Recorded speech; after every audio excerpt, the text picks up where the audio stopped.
We are going to get started in exactly 2 minutes approximately. So if you can get your food, come on in. We will be getting started.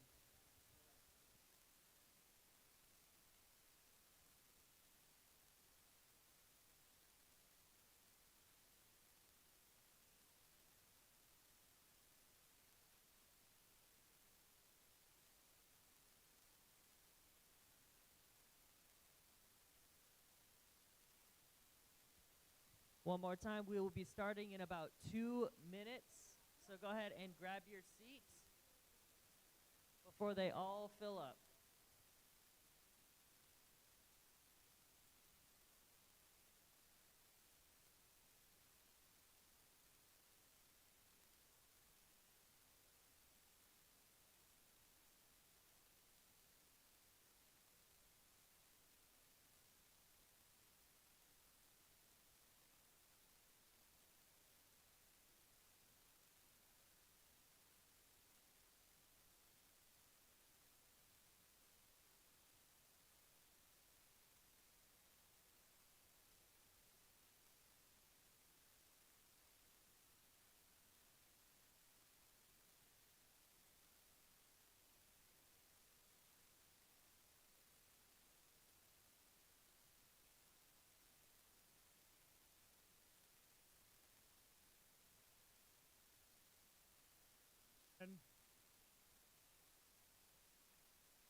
We're going to get started.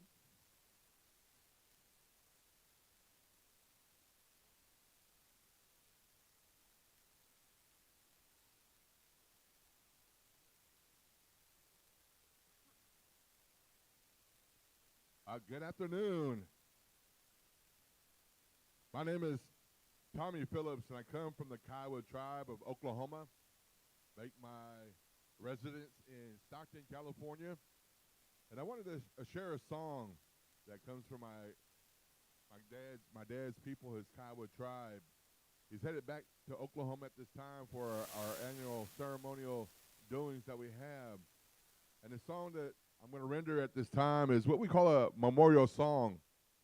It honors and recognizes our folks that have gone on, our warriors. And I want to share this at this time. We call it an empty saddle song. Back a long time ago, before we were an established U.S. government, our tribes took care and defended their homelands. And anytime they went out to defend themselves, if they seen a horse come back with no rider, they had a strong knowledge of what happened. So this honors and memorializes our individuals that have gone on to the next world. So I want to share that at this time.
Tommy Phillips.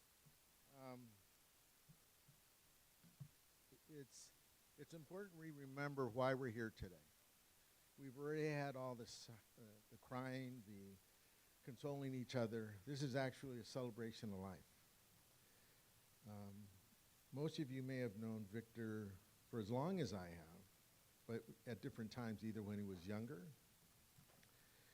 in the middle, or near the end here, where every discussion was an opportunity for him to teach.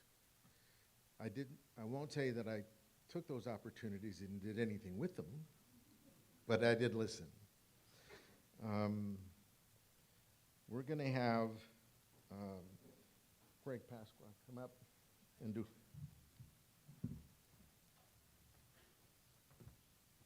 Osio. That means welcome in my tribal language, Cherokee. I'm also Pit River Paiute, and like Tommy, I grew up in Oklahoma on my reservation. But I wanted to acknowledge the land we're on right now, and it's a blessing to be on this land, to be seen, to be alive on this land. Victor lived many years of his life on this land, did a lot of his work on this land, and this land belongs to the Muwekma Ohlone tribe. So right now I would like to acknowledge their existence, their land, and the honor it is to be on their land. So thank you.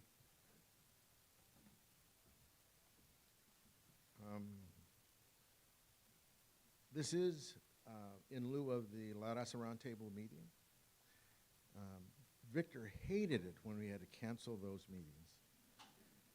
He didn't care if the holiday was on that Friday, that Saturday, that Monday. He said there should be no place else people want to be than here, talking about issues in the community and what we could do to be helpful.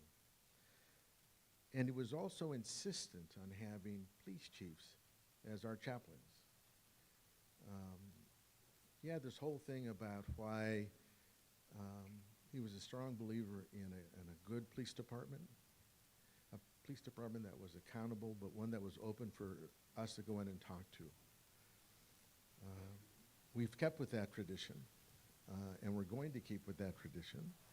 So I'd invite up Chief Tony Mata.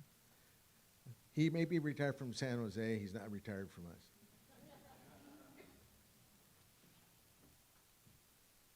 Thank you, Bob, and it's great to see everyone here today.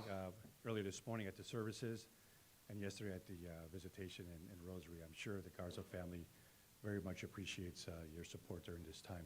But as Bob mentioned, this is a celebration of life, so if you please bow your heads and pray with me.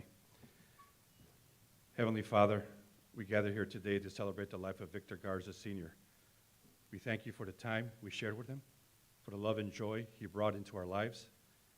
We are grateful for the memories and lessons Don Victor taught us through his actions and words. Lord, we ask for your presence to be with us during this celebration. Comfort us with your grief and fill our hearts with peace and hope. Help us honor Don Victor's life in a way that reflects the love and kindness he showed to others.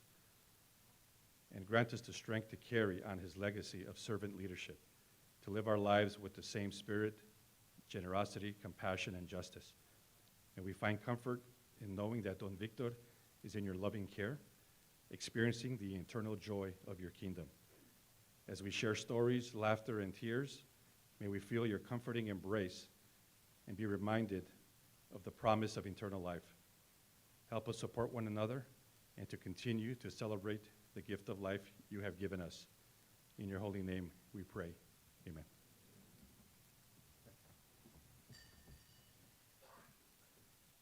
So we're going to have SOX-style drums. Oh, thank you. Okay, so now we're going to go to, and you know, I have to tell you that two persons kept me here. Victor was one of those, and he'll tell you that. He's the one that, when I retired, was going to leave, go back down to Southern Cal. He talked me out of it. That was half true.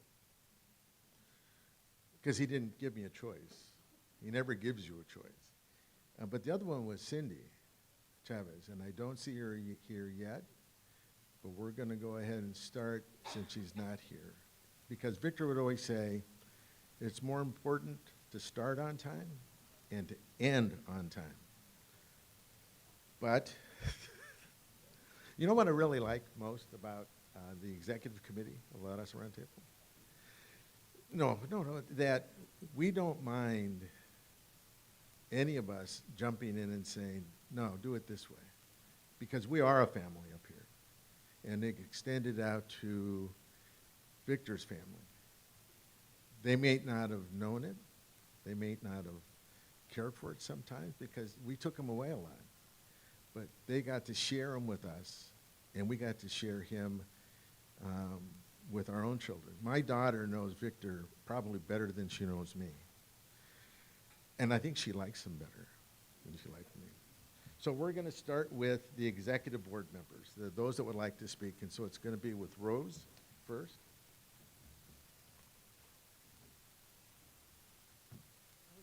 I was down there saying, me, I go first, I go first. That's when you got bossy. My name is Rose Amador, and I've been Victor's friend for over 50 years.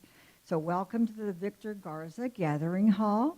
And there's no way we weren't going to have a meeting today because he would have come back to life and yelled at us or something, you know. So I met Victor at San Jose State. We were both working there. We both worked for Sarah Jobs for Progress. And then Victor was on my board for 41 years, a long time. We were involved with the Chicano Employment Committee with Pete Garillo, I don't know if he's here or not, and the redevelopment agency at that time. San Fernando Street was being redone, so we got an office. So we had a Chicano Employment Committee office, and we had to pay $1 a year for that office. And the other day I was asking Pete, I said, remember I said, we were late for that $1. And he says, we never paid that $1. I go, really? So I think there's a lot of interest there. But that was the Chicano Employment Committee. And that's where all the lawsuits, we had a lot of trouble. We were troublemakers. So after that, we were very involved in the GI Forum, but also with Raza Roundtable. And there were 5 original members. One just walked in, Raul Calunga back there. And Herman Vasquez is down here. Myself, Victor, and Pancho Rodriguez, who's already passed on. So there's 3 of us. And it's been a long, long struggle, but it's been very rewarding. The Raza Roundtable started at Center for Training and Careers on Las Plumas, those of you who have been coming for years, and now it's held here at Conexión. So it's just kind of part of Victor, part of the Raza Roundtable, and will always be here. Victor would never, when I got sick, and I mean really sick, I was in a hospital one time, and he called me and he said, and I told him, I'm sick, I'm in the hospital, I'm dying over here. And he goes, oh, I'm sorry, comadre, and I hope you feel better. Could you do this and that and call this person and write this letter? And I'm like, okay. Never said no, right? But you couldn't be sick.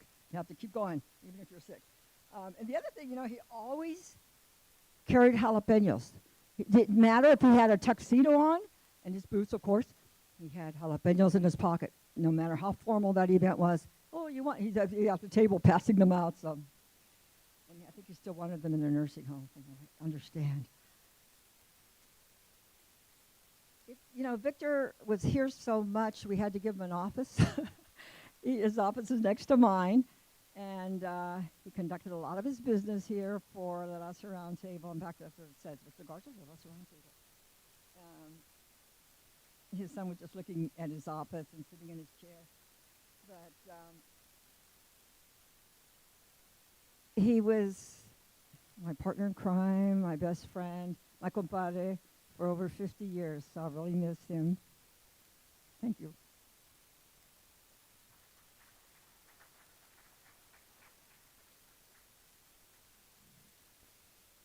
Those are the nicest words I've ever heard her say about Victor.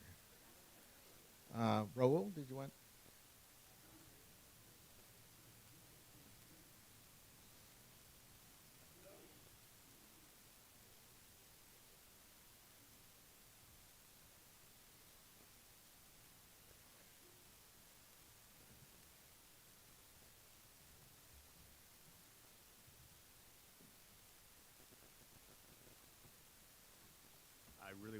planning on speaking, but can't pass up the opportunity when Bob forces and twists my arm to come up.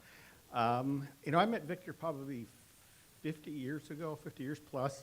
He was working for Operation SARE, and I was working for the state of California outstationed at a model cities office. That goes back to early 70s, I guess. And Victor and I didn't like each other back then. We clashed. We had different opinions. We had different styles. I came to respect Victor in terms of his courage of conviction on issues that he thought were important to the Latino community and the community in general.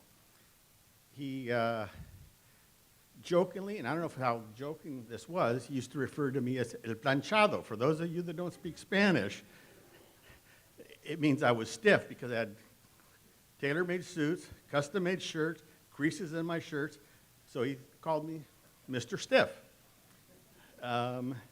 In spite of all that, Victor was a mentor. He was a friend. God, this is difficult. He would coach me without knowing that I was being coached. And he'd also give me assignments, even though I didn't want to take them on because I was already too busy with other stuff I was working. When I retired, he thought that, God, you've got all this free time on your hands, so you can do more. I ghost wrote most of his letters to elected officials, to department heads, to the state, and it was interesting. He never once edited my letter. He talked to me about my style, because I was very formal, and he was more of a folksy kind of person. He wanted to portray a friendly relationship, but I was direct and to the point. But he never, ever asked me to rewrite something. He did chew my butt out when I was serving on the, what was it? It was the city's Public Intoxication Task Force, and we're reviewing police reports and incidents, and I was representing the Raza Roundtable. And I asked him, what concerns do you have about any of the things that are going on? He said, I trust you. You do what you want. You got a free hand. Well, the community groups that were part of that, we all decided we're going to walk out during a session because we didn't like the direction that the city was going in. I walked out. No sooner did I get to my car, I got a call. I guess someone had reported that we all walked out, including me. So that was probably the only time that Victor and I publicly disagreed. I still agree that I was right, he was wrong. But we'll never know at this point. But thank you all for coming. This is difficult for a lot of us. You know, he was a true friend that would, even though he would disagree with me, he always had my back. And that I appreciate about him. Thank you.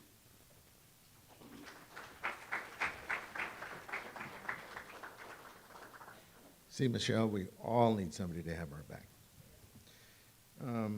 So first, the shirt. 7, 8 months ago, Victor and I got into one of our regular spats we get into. And at the end, he goes, I'll tell you what. And he knew his health was poor. Tell you what.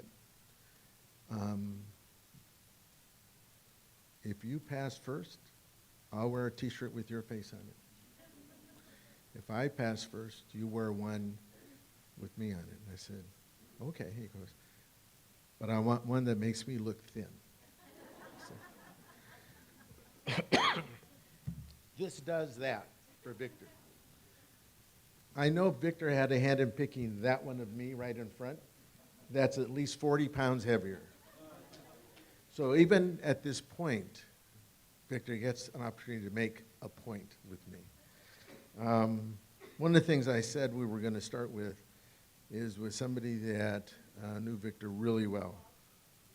Oh, Herman, I'm sorry. You want to say a word? Come on up.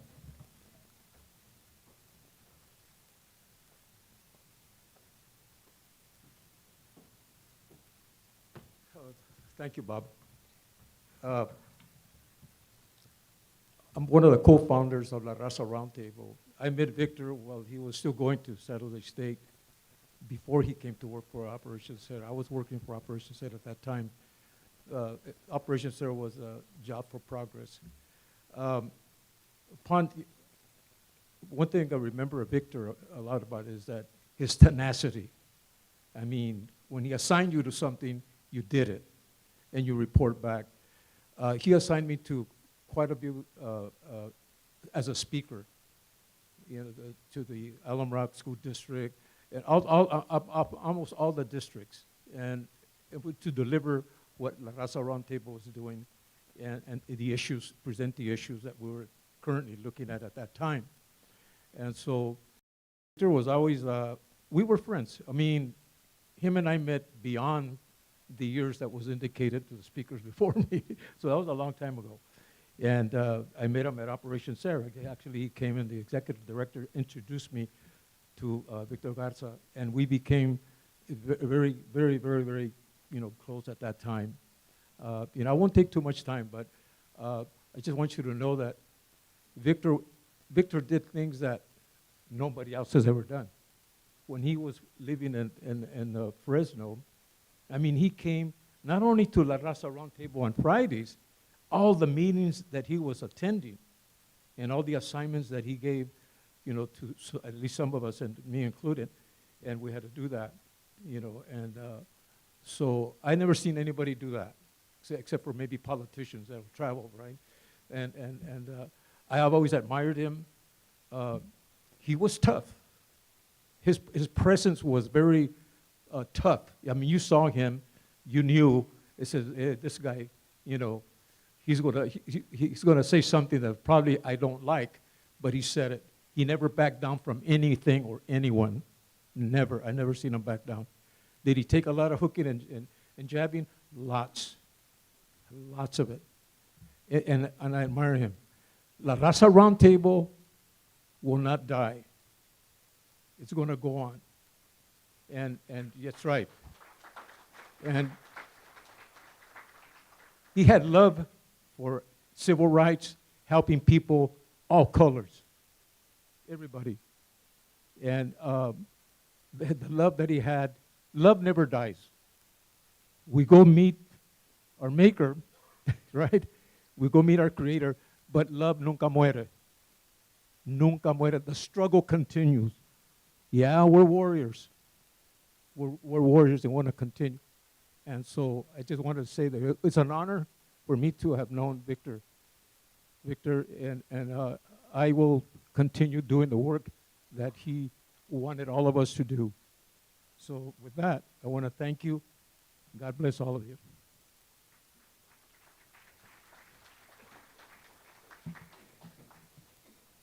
Let's reemphasize. La Raza Roundtable isn't going anywhere. We'll still meet the last Friday of every month in honor of Victor. We will still, where's Godina? There's a young lady sitting right back here from Milpitas that told me my first year as a city council person that you can sit up there looking pretty and not do a damn thing, or you can go stand up for what's right. Victor told me the same thing. He just used much more colorful language. But at the end, the work never stops. The abuses, the attempts to take things that are ours goes on. So we will continue on in his name. We will meet the last Friday, and we'll meet at other times that aren't just the last Friday, getting the Latino nonprofits together and seeing what we can do in helping each one of them continue forward. Because at the end of the day, families and children need help. our families and children need help. And if we don't do it, who in the hell is going to do it?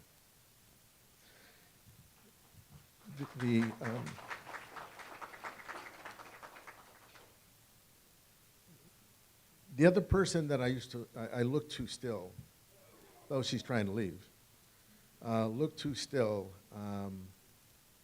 to keep me grounded is our supervisor, Cindy Chavez. And when I talked to Victor, I was always amazed when he would tell me they'd have a disagreement.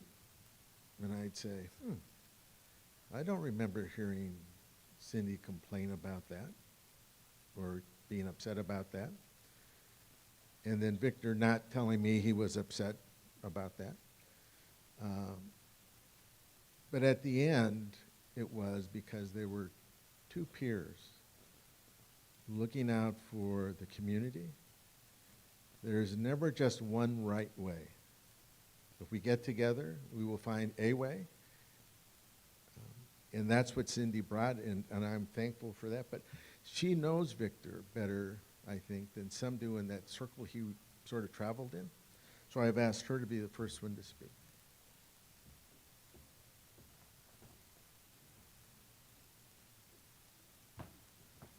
Thank you. I know you are all people who deeply loved Victor, and so I will be unapologetic about the stories I tell about him. And I have three quick ones. One, I met Victor when I was, oh my God, so young. And this would have probably been around when La Raza Roundtable started, because we were doing a big voter registration program at the time. And I wanted to come to the roundtable and announce it, and I was so excited about that. And you will remember at those times we had all these people in the room and everybody would introduce themselves, and I was so excited to say, I need help with voter registration. And so I was pretty young and very new, and I got up and I made my announcement. And one of the things that Victor did after that meeting was he pulled me aside and he said, he's like, look, anybody gives you trouble, they don't let you register voters where you want to be, you call me. And I was like so scared of him, and I thought, yeah, that's the last thing I would do. I was terrified of you. But every time I came, he let me make my announcements, and he would always make the same offer. And the fact of the matter is, one of the things I was reflecting on is that he had done that work and been stopped from doing it, right? And he knew that already. He knew what I was going to be experiencing, and he was there. The second thing is he really cared about representation. He wanted to see people of color in office. And I remember one of the big debates I had with him. Well, let me back up before I say this debate. So the second time I remember meeting him, he was so protective of La Raza Roundtable, and even more protective, honestly, of CTC at the time, or Conexión. I mean, like really protective. So I was working for Ron Gonzalez, he was on the Board of Supervisors, and Victor wanted money for CTC. And so I had to write this memo and out of why they wanted the money and all that stuff. And I'd already been scolded by him a couple times. And to your point about writing memos, he gave me feedback. He didn't rewrite it, but he was like, this is what you need to tell Supervisor Gonzalez. And I was like, oh my God, this is going to be horrifying. So anyway, we sit down in this meeting, and I don't know, I don't remember why this happened, but Victor starts pounding the table. Have you all this experience with them? Okay. So Victor starts pounding the table, and you can tell Ron and he knew each other, right? Because I'm sitting on the side going, oh, this is not going to end well. And you were there too, but he was pounding the table. And I want to tell you what I remembered most about that moment. He was not talking about himself. He was not talking about CTC. He wasn't even talking about you. He was talking about what the community needed. And I remember being so moved by that. And of course, he got his money. The last story I want to tell you, and this is a little more, it's more recent and more personal. There are a lot of people in our community, a lot of people who really think and believe so much in what they're doing. And that they get emotional, they want to debate, they want to understand things better. The thing I really appreciated about Victor is I never felt like he was just stuck in his ways. And I want to say there's a lot of older Latino gentlemen here that I just want to acknowledge that you not only created space for other Latinos, but for women too. And I remember having a debate with him about how we created more opportunities for women. And you're right, it was one of those knockdown dragouts. And we were actually in my backyard. And my husband was like, "Are you guys okay?" "We're fine." we yell at each other. But the point I wanted to make is that Victor leaned in hard for people who leaned in hard for the community. And as an activist, as a young woman, as an activist growing up in the Latino movement, the Chicano movement in this community, Victor made it possible for me to be on the board of supervisors, for others to run for office, and he expected accountability. He really did. He was demanding that we be excellent at our jobs, and I will never, ever, ever be able to tell all of you or to him to really share my appreciation for making each and every one of us better at what we do. He didn't care if you were sick. He didn't care if you were tired. He didn't care if you just got your ass kicked. He wanted you back in the ring, and he wanted you doing it because he so deeply loved our community. So I want to say thank you for letting me share my fights with him, but also to say to him, thank you. On behalf of a community that he loved so very, very much. Thank you.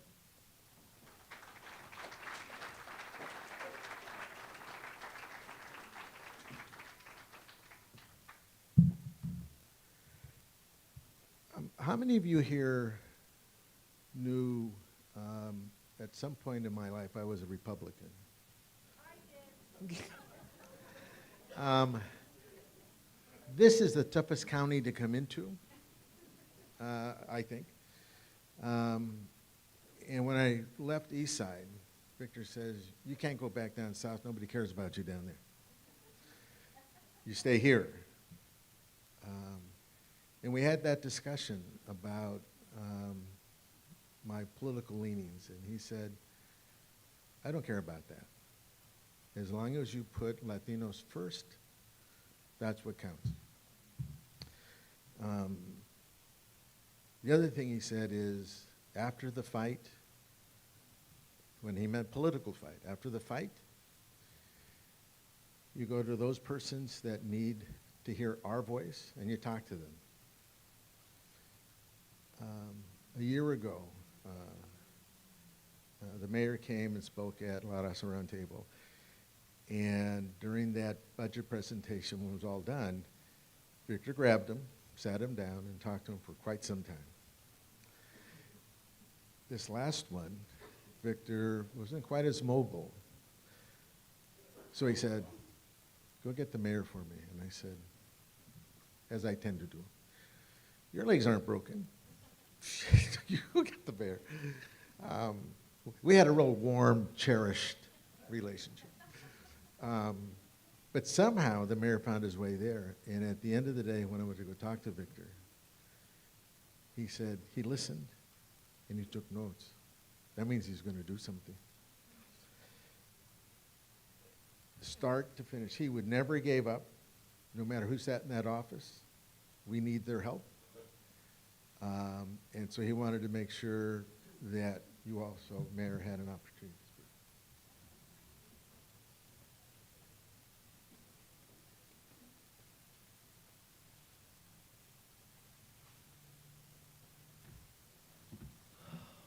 Well, good afternoon, and I can't tell you how honored I am that he asked for me to say a few words. I didn't know Victor as long as most of you, but I did have the incredible privilege of getting to know him over just the last few years, particularly the last year with those two budget town halls that we did here. And while I don't have as many stories as Cindy's, which I loved hearing those stories, it's been nice to hear the impact, the incredible impact he had on everyone here and on our broader community. I did tell the story that Bob was just relaying at City Hall recently. We recognized Victor for his incredible leadership in organizing and advocacy in the community. And he really left an impression on me, even though we only had a few face-to-face conversations. One was actually at the Cinco de Mayo parade that Councilmember Ortiz organized. But he always would jump right into business. You know, he was friendly and he would make jokes, but he would jump into suddenly it was like, I have something I need you to look into, something I need you to do. And at this last budget town hall, which was just maybe 8 weeks ago, Bob's absolutely right. He said, I want to talk to you about a few things. And I said, yeah, of course. And, you know, I was going to say he invited me to come to La Raza Roundtable, but I'm pretty sure he told me to come to La Raza Roundtable. And so we sat down, and just as he was about to jump in, he said, actually, get some food first. So, you know, the context that he created here was one of community, was one of breaking bread together, of sitting down face to face, of listening, of articulating a perspective, but also building bridges, building relationships, and saying, what are we going to do together to lift up our community, particularly our Latino community, particularly our youth. And so he insisted on me getting a plate of food first before we talked. And then just in case I would be at all distracted, he reached over and grabbed my arm, and he held it the entire time. So he really wanted to make sure I was listening. I was taking notes with my free arm. But we sat there and we talked about young people. We talked about internships at City Hall. We talked about after school and summer programs. We talked about youth jobs. We talked about policing and community policing. He even weighed in on the police chief search. I'm going to save that. I'm going to keep that to myself. All good things, but I think it was just important to him that as a new and young mayor that I hear the issues that mattered to him, not because it was him, but on behalf of the community. And that I really have a chance to ask him questions, to hear his perspective, to hear some of the history, which I so appreciate. And I was taking notes. And as I said at the council meeting, Victor Garza led a life worth celebrating, a life of advocacy, of not just fighting for the right things, but fighting in the right way, as Cindy said, of bringing people together, of building bridges, of building relationships, on not giving up on people, on calling us to our higher purpose, our higher values, pointing us back to our core principles and expecting more. And boy, was he compelling. He had conviction and he had confidence and he made you believe that we could do good work together to make the world a better place and to ensure that every person in our community, especially every young person in our community, every kid in Eastside San Jose would have, should have, that working together we're going to ensure they have just as much opportunity as a kid born in any other part of our valley. And I will never forget, though it was only a few conversations, I will never forget sitting down there and the feel of his hand on my arm and the perspective he shared and the questions he asked. It was more perspectives that he was sharing, to be clear. But I'll never forget that conversation. It'll be with me and it'll continue for me.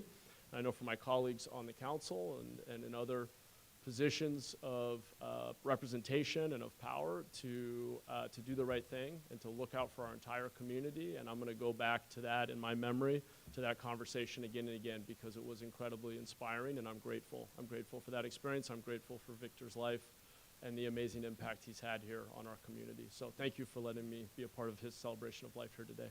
Thank you.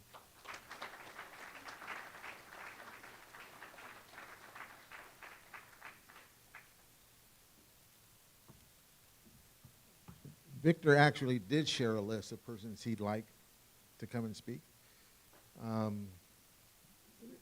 For somebody that kept telling me he wasn't going anyplace, he sure prepared himself as if he was.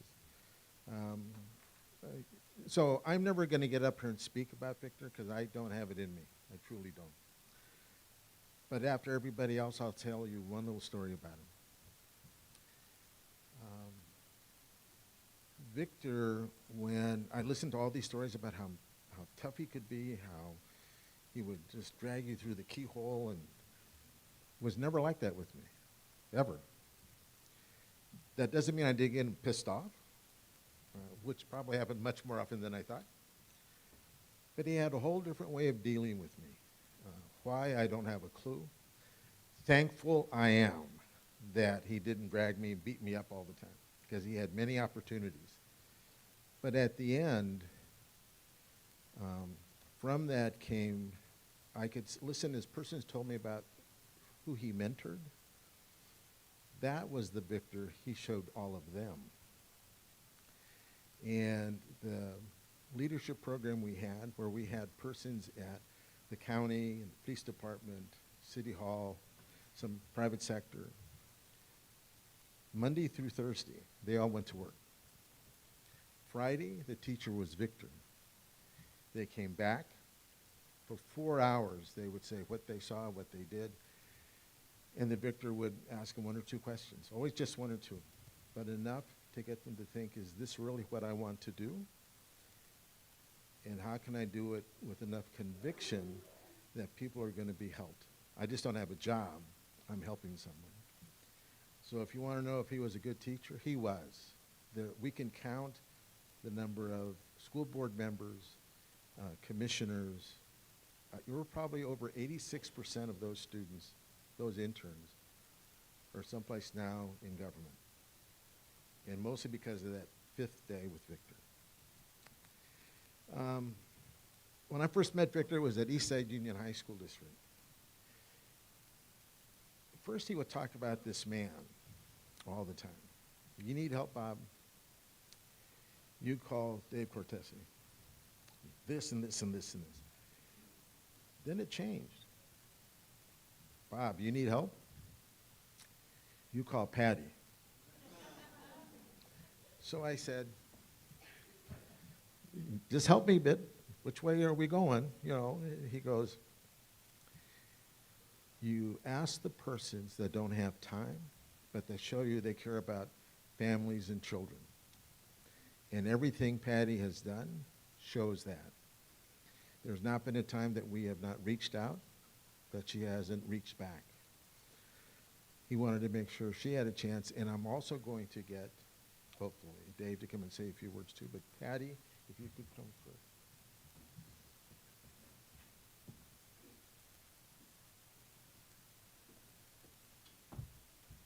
Good afternoon, everybody. I'm also equally honored to be here today to talk about my friend Victor. Victor Jr. and I recently took a leadership course, and they shared with us 4 pillars of leadership: integrity, authenticity, being cause in the matter. You know, that's when you take a stand and you just, whether it's your responsibility or not, you just say, I'm in, I'm for this. And being part of something bigger than yourself. And I was just reflecting on Victor's life and his legacy, and I thought, he's all of that. And it's not just what he did, it's who he was. Those are like states of being.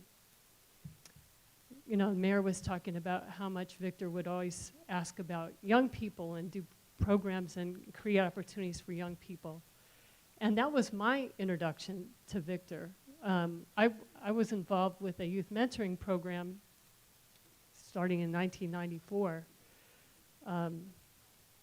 And we didn't have a direct relationship with Victor, but he was very supportive of our program. I was just a volunteer. It was an after-school program over at Yerba Buena and across the road there at Overfelt. And then in 2014, we got a new board, and they just took everything apart. And we were just distraught, this core team of volunteers. One of our staff people actually was mentored by Victor. So he knew us very well. So we had he said, come over here, have a meeting. So we came over, we had a meeting, we shared with him what was going on. And he said, without even batting an eye, without even making a phone call or consulting anybody, he said, you come over here and do your program. Just like that. Just like that. I mean, that's the kind of man he was. Saw a need and filled it immediately. You know, and thanks to Victor and that decision, I had an opportunity to sleep on the floor right there with 50 teenagers. Just being part of this community, serving with Victor the vision he had for our young people was just such a blessing. And I'm just so grateful to have had that experience and, to been able to have an upfront and close view of this man and his life. Thank you, everybody.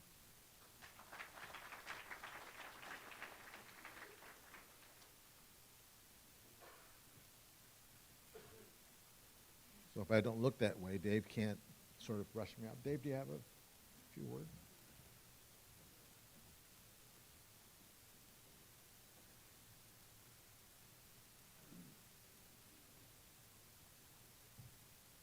Thank you. Thank you, Bob. You can see why Victor liked Patty so much more than me. No, but that wasn't unique to him. I got an opportunity to speak yesterday evening over at the Rosary, over at Oak Hill, and I appreciated that very much. And I don't want to repeat a lot of that or mess that up. But in saying that, I was actually kind of reluctant to speak about Victor at all because I don't know how many of you remember this, but a few years back, we had a birthday party for him over at National Hispanic University, and it was a roast. About who the hell wants to roast Victor Garza? Okay. And I got, someone drew my name out of the hat, said, go ahead, lead off. But I had given a little thought, and I said, there's a little bit to work with here. I got some jokes about his boots, the mustache. I got a little bit to work with, right? So I got out there and did my thing for a few minutes, and Victor's kind of creeping up behind me. He didn't go sit down. He's standing behind the speaker. Anyway, I just got that sense I should stop, and I turned around and looked at him. He was not impressed. Yeah, thank you, David. That would be enough now,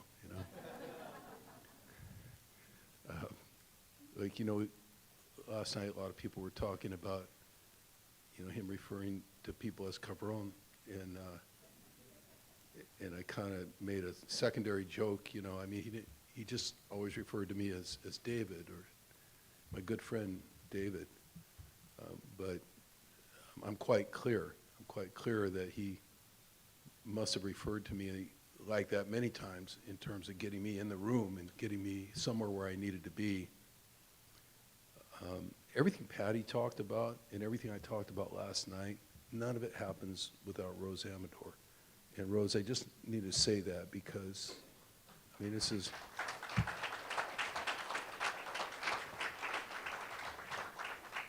This is Victor's time. We're so focused on it, rightfully so.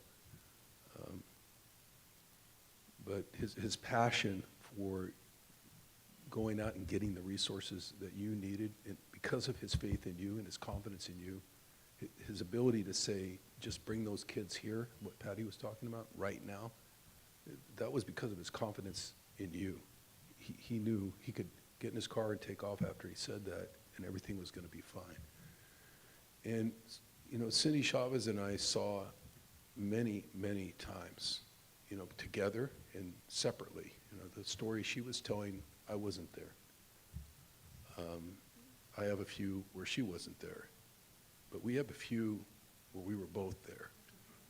Or we were in back-to-back meetings, with our offices 50 feet away from each other. I mentioned Sal Alvarez last night because I don't mean this in any demeaning way at all, but it's like Batman and Robin. There was, in a superhero type of a way, they could come in and, give you the 1-2 punch. And that's no disrespect to anyone else on the board here or the Doris Huerta Foundation, which Sal used to always cite. But they, as we know, they had the ability, if you weren't going to say yes at the first meeting, you're going to get an awful lot of incoming from people, including people on a national basis, iconic people, telling you what's right and wrong. And they didn't come in unless they were unconflicted, unless they knew they were righteous.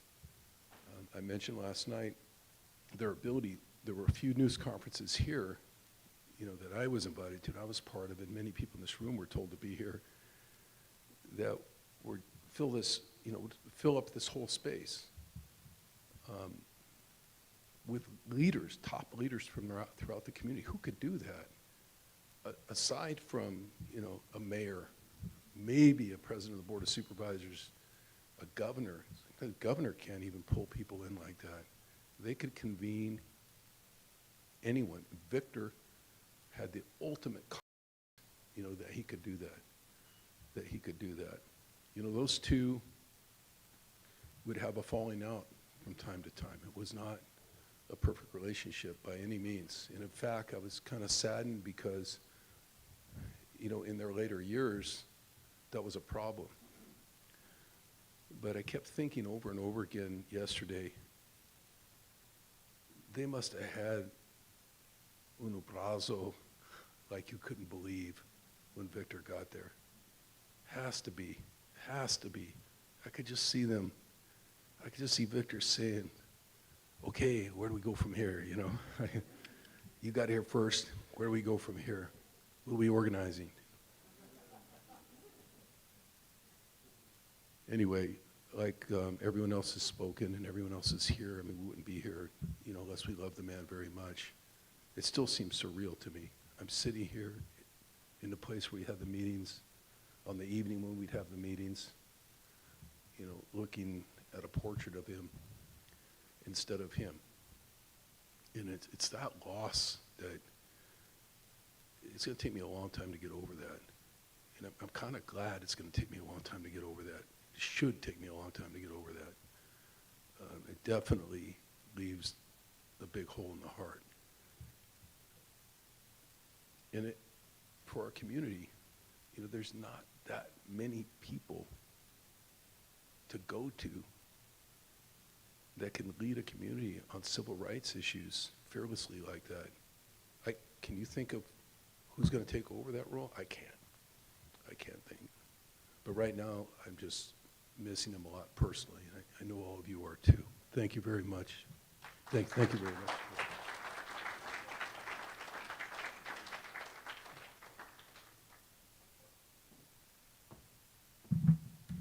I found it interesting that Victor had a little list. If we needed help, if we needed assistance in any way, he'd say, call one of these three elected officials. And then he said, but if Dave ever calls, you go. No matter what the issue, no matter what he asks of you, you just go. Dave had a special place in Victor's heart. One of the reasons we're in this building is because Dave fought for it. And he reminded me of that often. That's the softer side of Victor. The side I got to see a lot of, because I was very careful not to get on the other side. Another person he really wanted to come up and speak is one of the Board of Supervisors that he felt he could go to at any time and ask for help. Sometimes it was money. Sometimes it was just thinking through something that was a plan he wanted to put in place to help families and children. Supervisor Adderley.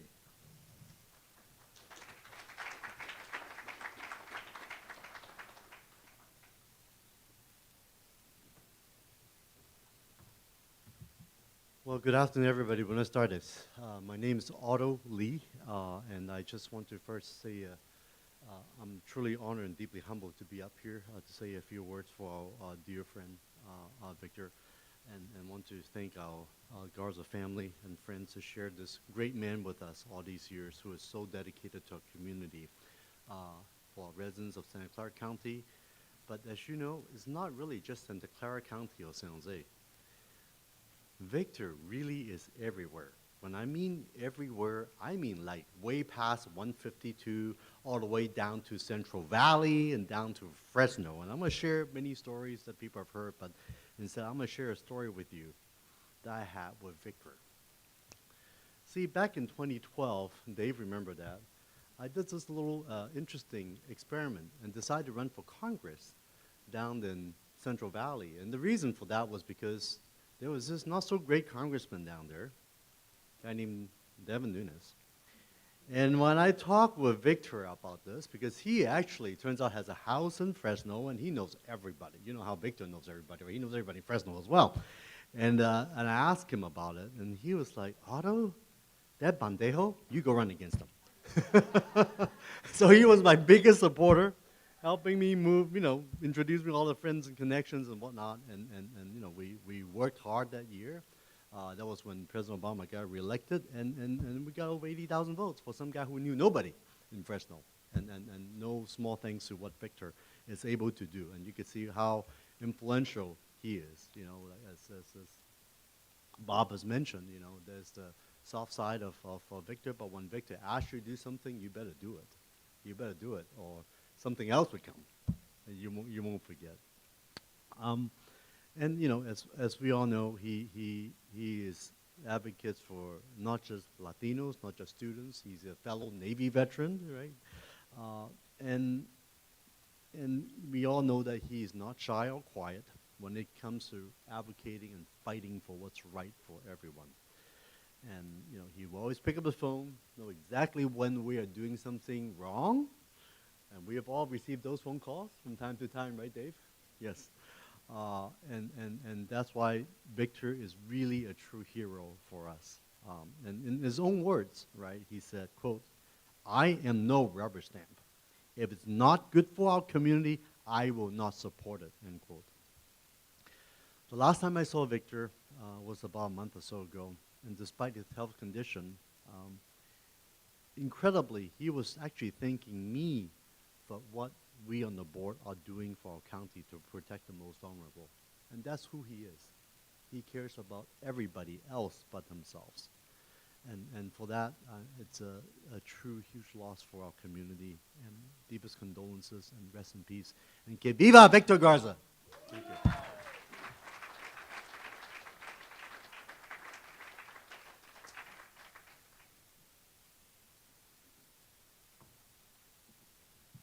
Victor knew other persons besides politicians.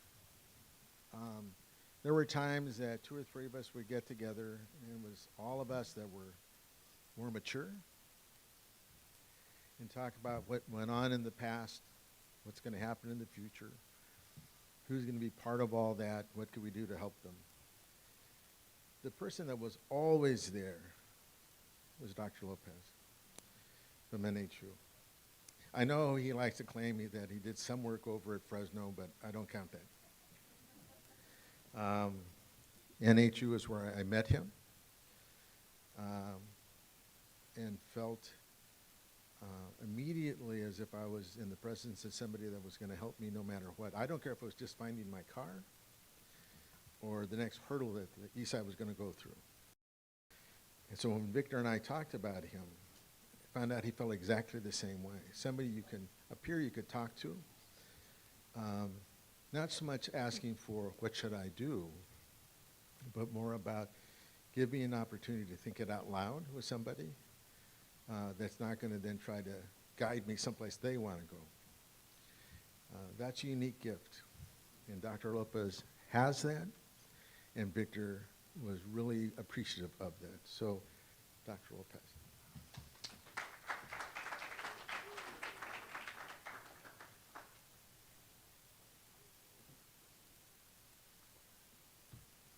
Muy buenas tardes.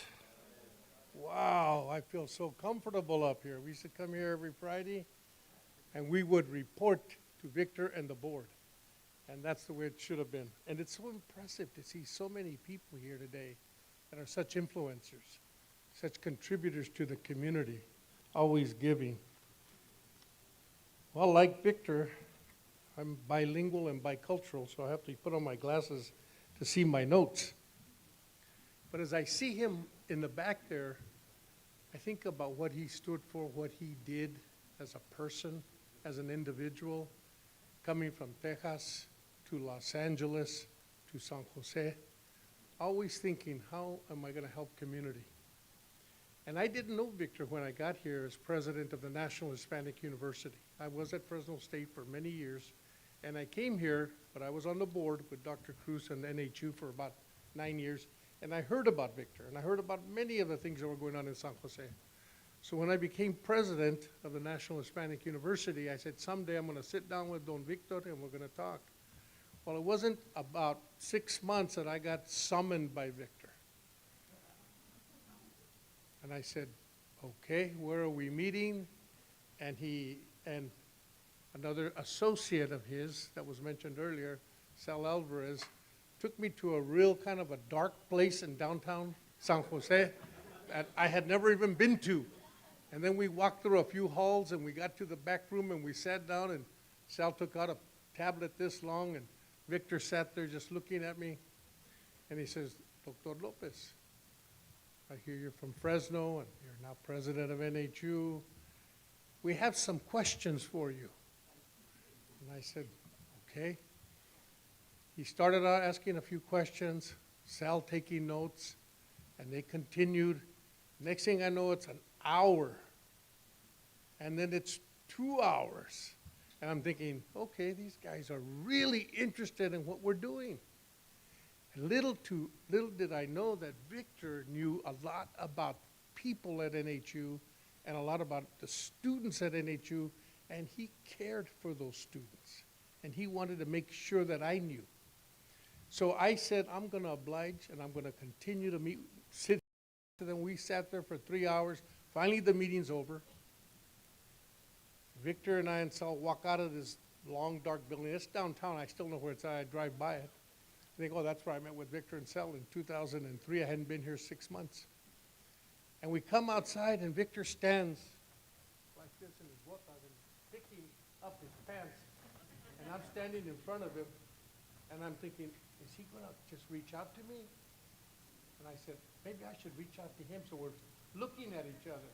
So finally, being the Chicano that I am, I said, Victor, you and I are going to be good friends. And he looked at me. You know how he squinted? I could see him back in that picture back there. In that picture, he squinted and looked at me and said, Dr. Lopez. And he gave me kind of a nod, and I said, we're going to be friends. He's going to be an advocate. He's going to help me. Only been there 6 months. Then he looked at me and said, Dr. Lopez, we're going to be watching you. And let me tell you, ladies and gentlemen, I grew this beard and mustache and goatee in honor of Victor Garza in 3 days. Don't I look like him? We're going to be watching you, Dr. Lopez. I left there, went back to NHU and sat in my chair, looked at those beautiful hills, and I had to reflect on what Victor told me that day. And you know what he taught me? He was teaching me. He taught me how to process things, think things through, calibrate and recalibrate, because he wanted to make sure that NHU was going to serve the community and that I was an instrument to help in that process. And Victor believed in this community so deeply that we became such good friends, I would say brothers, in reimagining and rethinking higher education for Latinos. And we did that for 12 years. And yes, I had a distinguished board, but there were times, many times I'd come to Victor and say, I need somebody to brainstorm with, to think things through with. And boy, he asked the tough questions, the good questions, but he always had my back. And that's why when Bob asked me to come here today, and anytime Victor asked, sin pregunta, without a doubt, without a question, I'd show up. And the last year, he and I had 2 great conversations. And I told him, no se me ha quitado, Victor. I'm still in this reimagining, rethinking higher education. I went down to Los Angeles for 2 years, the last 2 years. I'm back. I'm still reimagining, but I shared it with him. And he says, what are we going to do? What are we going to do? How can I help? And I saw that he was already getting a little bit weak, a little bit challenged, but he still had it in him and no se le quitó. He had that ganas to help community. And each and every one of you have it. That's why you're here. And he held us accountable for it. And now we have a real challenge. Because if you say you're advocating for the community and you're going to serve the community and you're a public servant, you better be there at 110%. Because not only do you got God watching you, you've got Victor. We're going to be watching you. And I know that. And I'm going to give 100% reimagining and rethinking higher education. Porque no se me ha quitado. Gracias.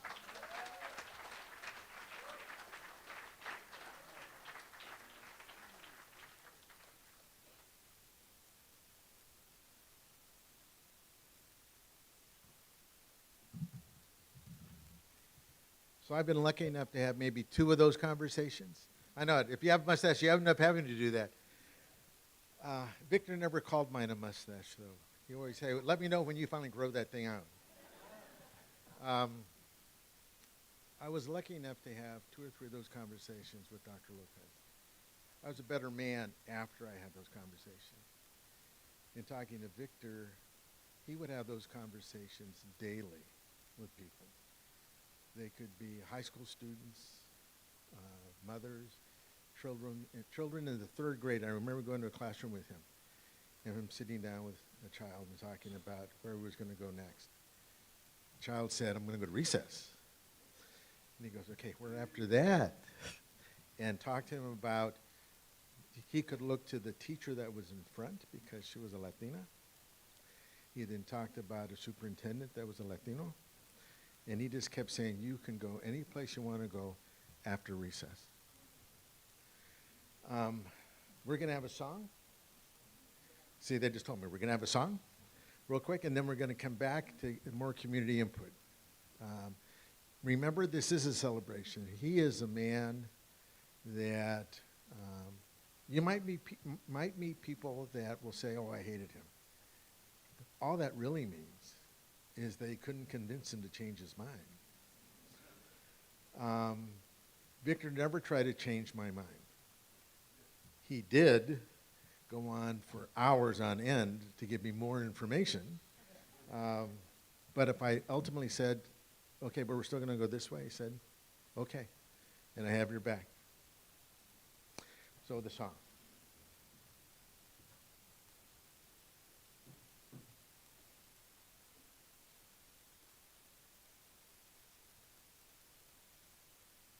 Thank you. Again, my name is Tommy Phillips. I come from the Kiowa tribe of Oklahoma. And I want to share an honor song. You know, our indigenous people of the North Americas celebrated every aspect of life with song and dance, as we do today. I appreciate being asked. Thank you.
you. Thank you.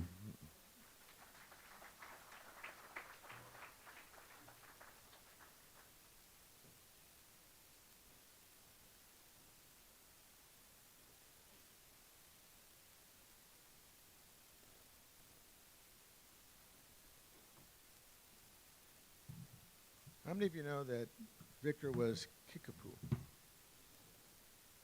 He went along the last few years steps to find out more about his own heritage.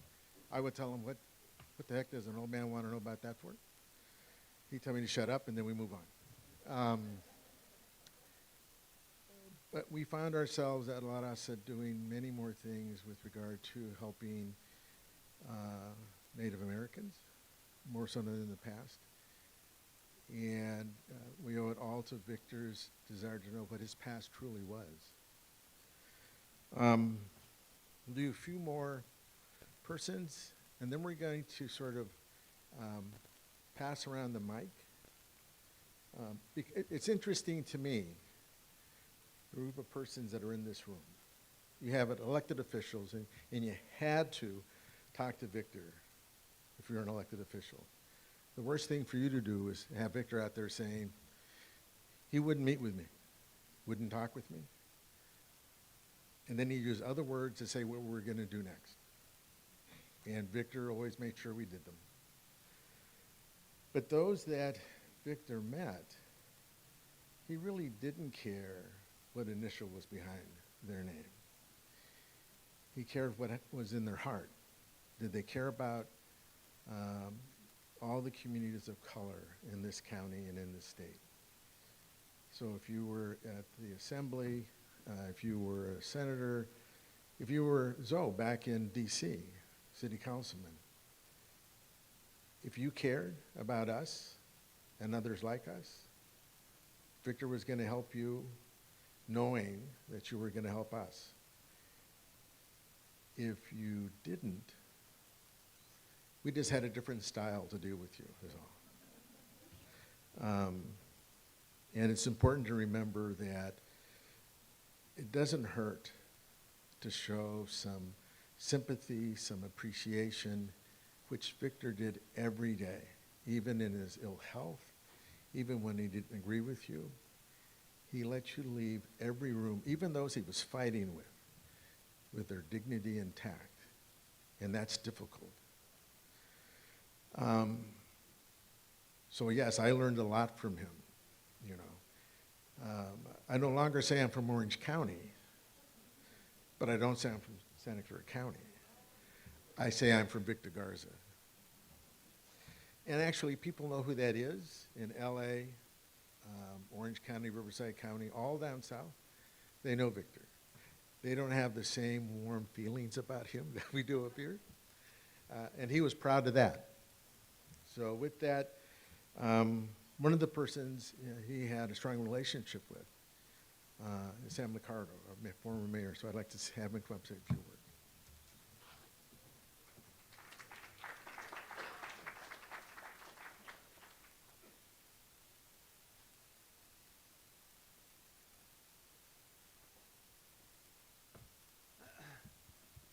Thank you, Bob. Thank you all for getting back together. Last time I saw Victor was here in this room. I know it was probably true for many of us. That photo in particular is something I'll never forget, that stare. That was the most terrifying stare that existed in humanity, was Victor Garza's stare, right? When he was staring, you knew he meant business. And, you know, as a council member, I was occasionally subjected to that stare. And then when I became mayor, I remember getting that stare, and I just saw Norberto Dueñas, so I was thinking about that right around the time as I came into office, and we were thinking about who we were going to appoint to be our next city manager. And Victor cared, obviously, about Latino leadership. And he saw me in an event, and he gave me that stare. He said, "Here, you're considering your next city manager." I said, "Enough with the stare. Basta. We don't need the stare. We're going with Norberto. Don't worry about it, Victor. We'll be all right." But we all knew what he meant. We all knew where the stare came from. As much as the stare was terrifying, there was no more affirming a hug than you could get from Victor. And as a public official, you need some hugs too. That's not a bad thing. And Victor knew how to dish out both, I think, in appropriate doses. You know, it really came down to, as public officials, I mean, we were obviously in a different position than maybe others in the community, and Victor knew that his job was to keep us accountable. I heard that word, I think David mentioned it, actually both Davids, and it's so true that we had to be accountable because there were a lot of vulnerable people in the community that depended on us being accountable.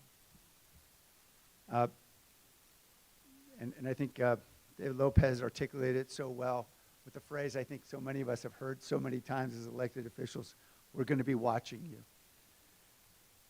I hear that ring over and over again, and it's a good thing to hear. It's our community's conscience. We're going to be watching you. But he knew, Victor did, that it wasn't coming from him. It was coming from the community. That he was speaking for veterans. He was speaking for youth, criminal justice system. He was speaking for students at San Jose State. He was speaking for hardworking families, for immigrants. It was always about the community. I don't know a single person who's done more in his retirement than Victor Garza. He was a pretty busy guy for someone who was retired. And this really became apparent to me, I think last year I started getting texts from folks about a community center in Texas that was named after him. I thought, what the heck is Victor Garza doing down in Texas? But sure enough, same stuff he was doing here, stirring up good trouble. It's just a testament to the man. He just had so much energy and so much passion. Retirement meant nothing to him. And I'm grateful for that. Our community should be very grateful for that. I learned a lot from Victor Garza. I know that many of us did. But I remember most and learned most is that we need to honor those who might speak with too loud a voice because they know and we know they're speaking for the voiceless. Thank you, Victor.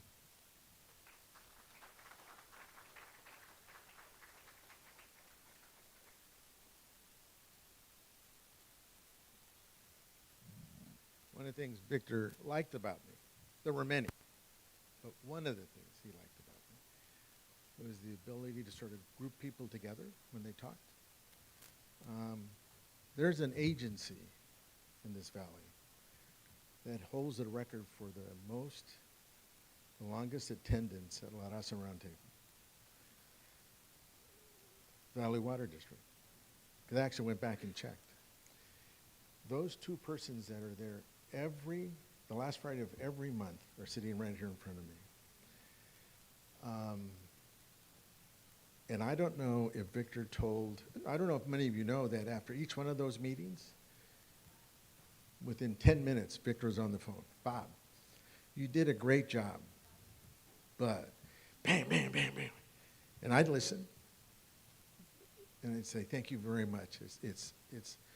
I'm glad to know that you were listening. Every meeting, without a miss. If he was in the hospital, if he was in Texas, made no difference. I noticed he started missing a few at the end. Dick Santos took on that mission. What I've never told Dick is that if you call me at 7:30 on Saturday or Sunday morning, I'm asleep. I am not going to pick up that phone. I will return that call at some point. But I can tell that Dick is a morning person. And I just down deep know that Victor said, when I'm gone, keep calling him. Make sure he stays on the straight and narrow. And I get to tell Victor, you're doing it. Because some of those phone calls, 5, 6 times until I answer. And my wife goes, who is it? Victor's protege. That's who it is. And they're always valuable conversations. But the Valley Water District has come to every one of our meetings. At the same time, for their CEO, they have the state president of the NAACP and an exceptional person in water. I don't know how many of you really pay attention when Dick is telling us quit wasting it. But without it, we can't do anything. And if I look through all the issues that that district is going through, Victor would say, if they call, go and help. Rick, through his own, coming up through the NAACP and the branch here at state level, is someone that persons can look towards and say, if we need a friend or if they need help. You know what I like about Rose? She's never very subtle. They're there. So if I could get the three of you up. And Tony, if you want to bring your son, because he is somebody that we nurtured.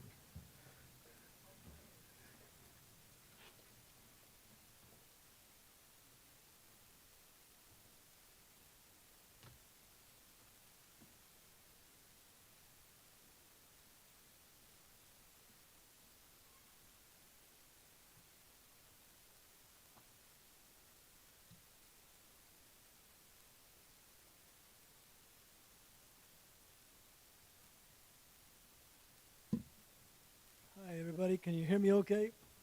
Good. I'm Richard Santos, and presently the Vice Chair of the Santa Clara Valley Water District. It's an honor for me to be here. And I was sitting down listening to everybody, and of course, how do you wrap up almost 87 years in 5 or 10 minutes? You don't. You do the best you can. When I think of Don Victor Garza, I think of him as my older brother, mentor, dependable friend. He always looked after others, especially the underserved, and addressed the lack of equality, provided a voice for the voiceless, and discriminated. He was unique, hardworking, dedicated in bringing people together and solving pending disagreements with collaboration. I'm going to go back a little ways and just share some notes I put down. Back in 1968, first I was in Korea, came home in 65, and went to school, and you name it. In 1968, the Alviso community consolidated, and I was very blessed to get a job at the San Jose Fire Department, which I served for 33 years. When I came on, there was no blacks, no Asians, no women, and only 10 Hispanics who welcomed me. The union president, when I came on, I put my hand out and he said, "Welcome, but we don't want you." So that was my introduction to the San Jose Fire Department. But for the next 33 years, I was able to excel because in the mid-70s, on 2nd Street, at the 2nd story, I met Don Victor.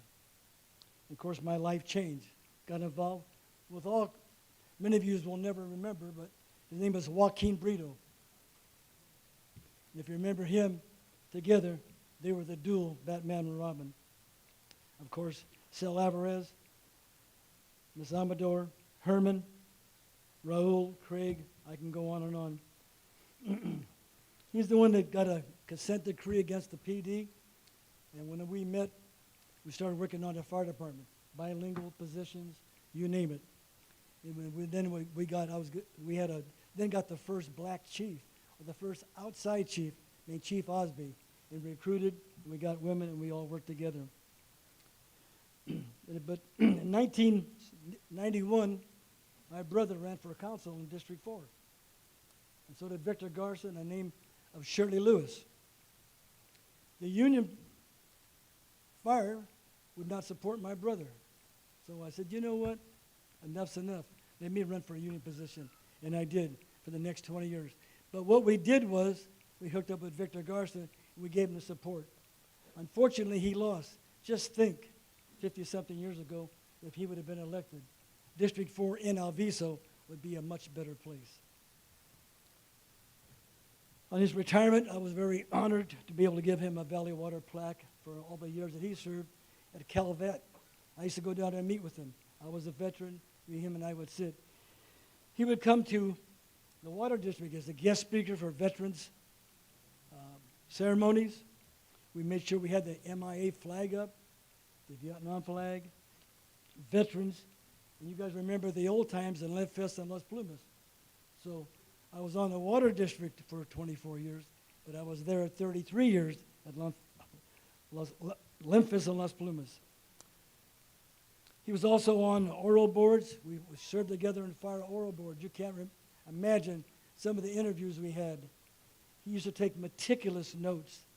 And after some racist comments, when the candidate left, he would look at me and say, "Vicki, do you believe that?" I go, "No, it's hard to understand. They want a job." He was also in our advisory board to get a CEO in the water district. He always had time to make sure the playing field was level. I can only wish his passing will not be in vain. All of us come together to continue with his legacy of service before self, equality, human rights, and equal social justice for all. Victor Garza will not be replaced, but someone will take his place. Now, if we're going to be partners in carrying out his legacy, let's take some action steps. The best we can do after hearing that bullshit last night, vote. And so my heart goes out to the family and East Side and all of us. I'm telling you, you got to vote because one man can make a difference, and Victor Garza did. Thank you.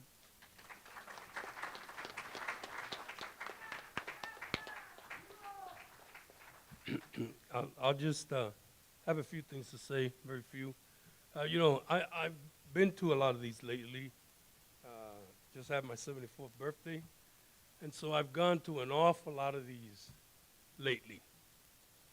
And every time I get here and I go to these things, people get up here and lie and, you know, talk about how guilty they are about the things that they should have done and didn't do and should have cared about.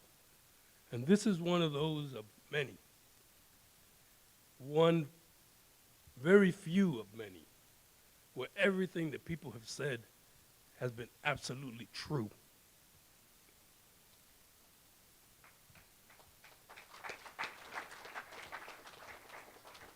Everything people have said about Victor is true.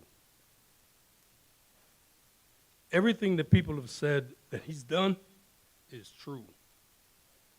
I met Victor when I was a kid in Sal Si Puedes. I was 16 years old. I met him through his brother, Humberto, who was, as many of you remember, very involved on the east side here in San Jose.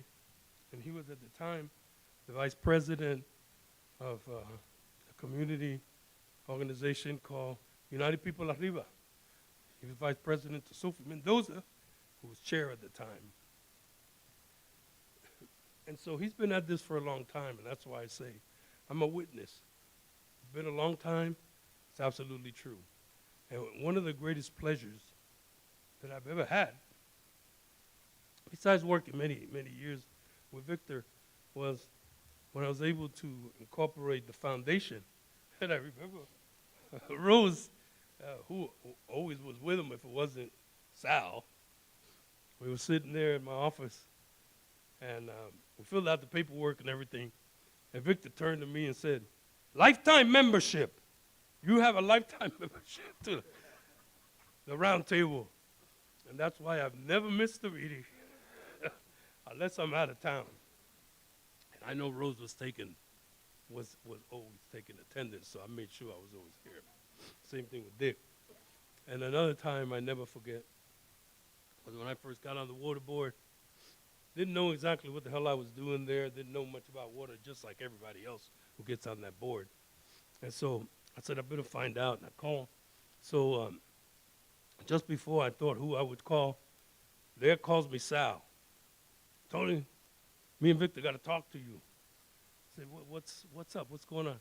"We just heard you got on that board. Come on over here and talk to us. We got to strategize about what we got to do." I said, "Strategize? I'm only one vote out of 7, and I don't know anything about water." Anyway, that was 28 years ago.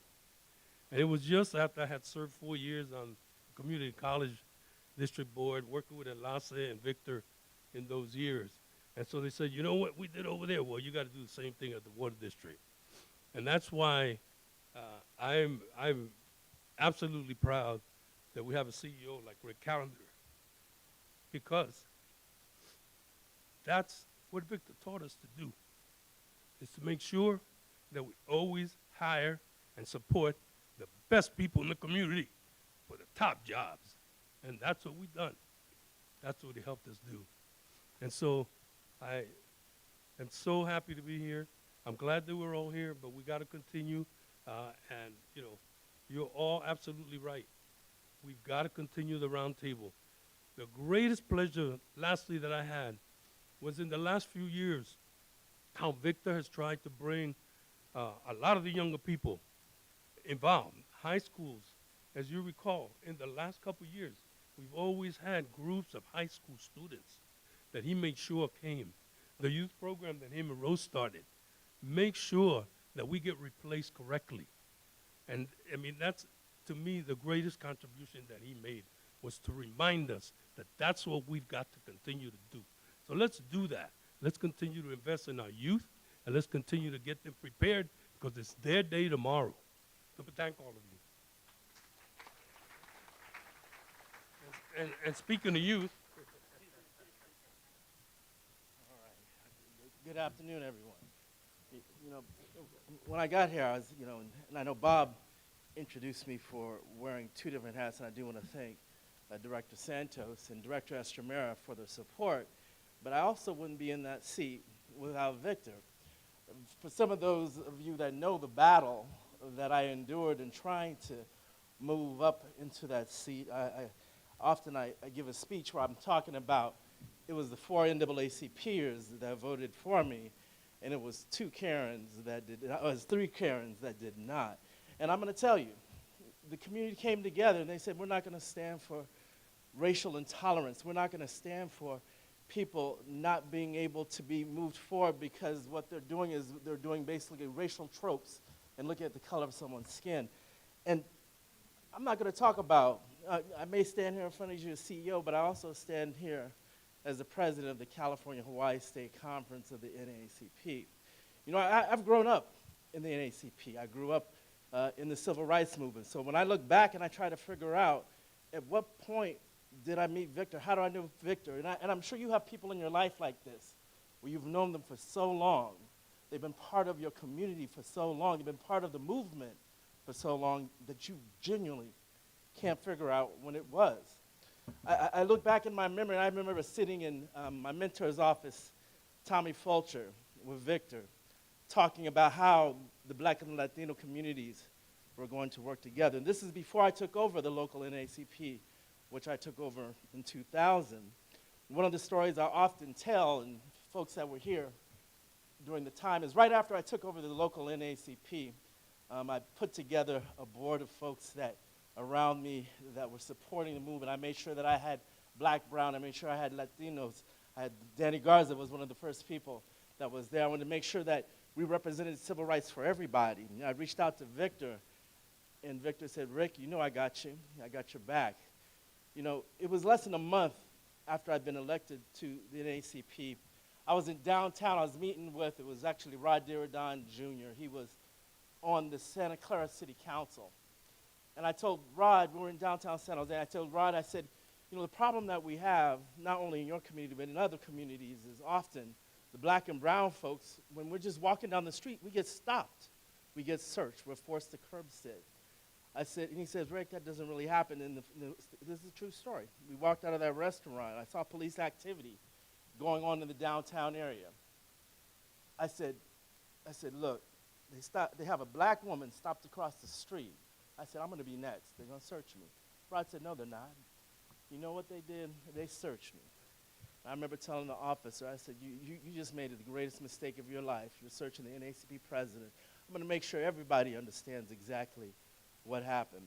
And I said, well, who are you looking for? And the next day, actually, I got a call from, it was Bill Lansdowne, was the police chief. Bill Lansdowne said, we were looking for, was a Black guy with an afro. He was light-skinned, tall, and skinny. I would love to say I had an afro then, but I didn't. I'm sure not light-skinned. I would love to be skinny. So the reality is what I did is I called Victor. Victor was one of the first people, and I said, Victor, I need you to be there. And he was there for a press conference that we had right in front of the police department.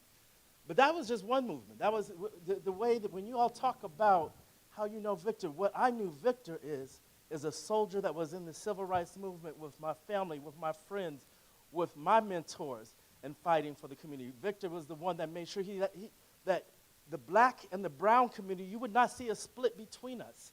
You know, it was in 2005 where Victor had earned an award from one of the highest awards from the local NAACP, and I was proud to give it to him.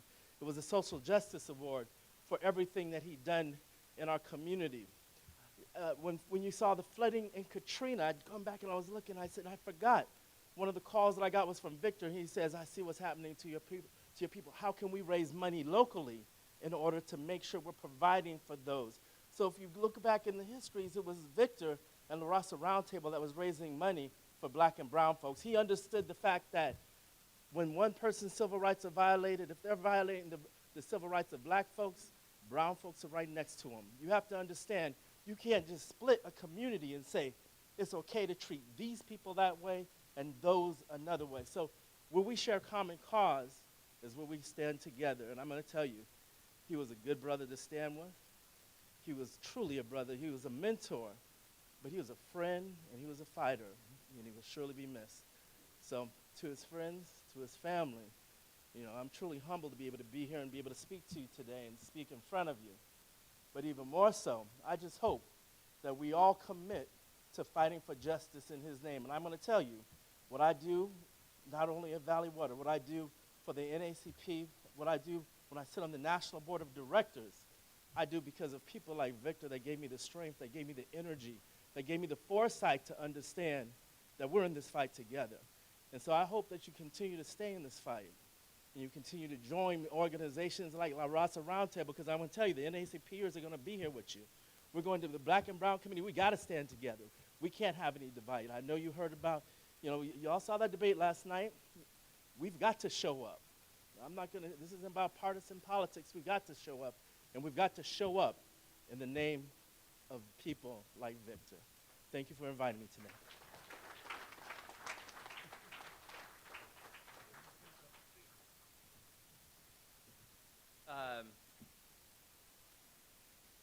Let me just say that I was so grateful to know your father. I was very lucky to have him in my life.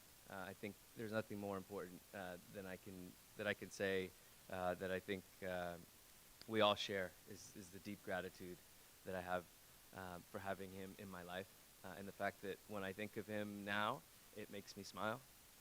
And I think of a lot of the funny stories that everyone has. I have some of mine.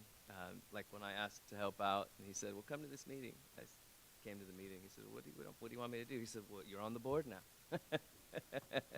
And then he repeatedly deployed me to do different things. But in doing so, he taught me so much. In being, as my father said, true to the way he's been described, he was an incredible role model. And I'll remember what he showed me and taught me in my service in the community. So thank you and your family for sharing him with us. We'll always remember him with a smile and an inspired heart. So, thank you, everyone. You know, the last speaker forgot, you can tell he's not a politician because he didn't give you his name. Micah Estamera, a judge. And we knew him before he was a judge. So we're going to now have Rose, the dance man.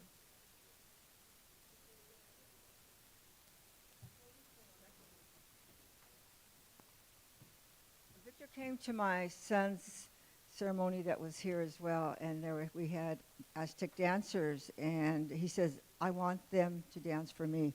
So this is Kapoli Tonoleke. Thank you.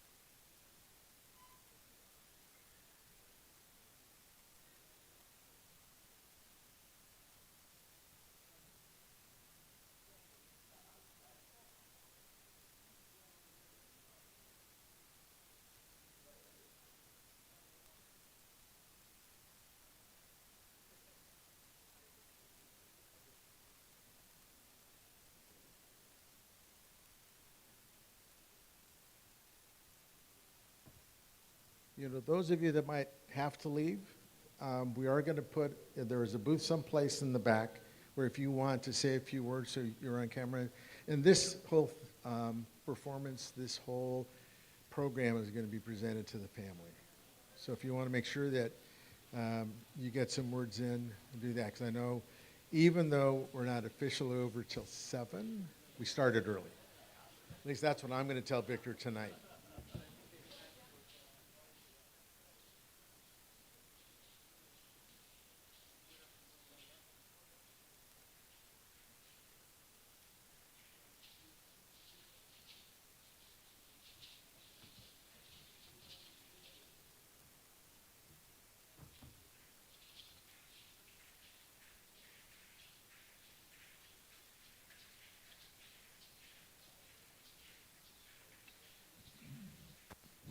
Good afternoon, relatives.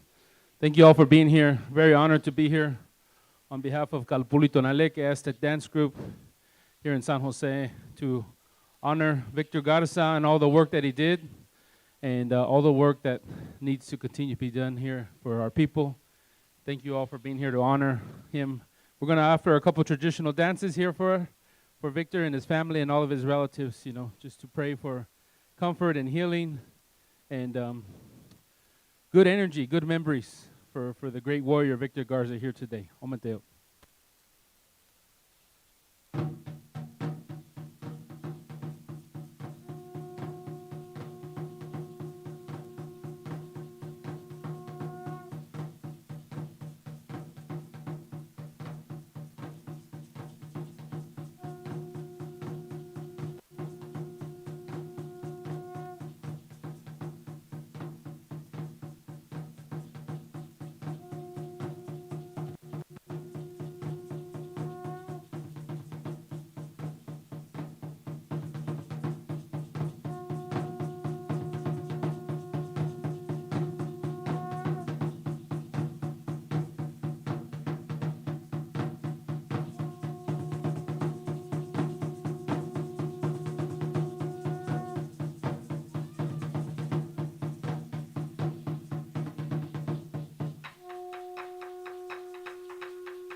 This first dance we're going to do is called Huehuetilistli, or Danza de la Antigua, Dance of the Ancient Ones. This is a dance we do to call on our ancestors, call on our ancestors to welcome our uncle, our brother, our relative,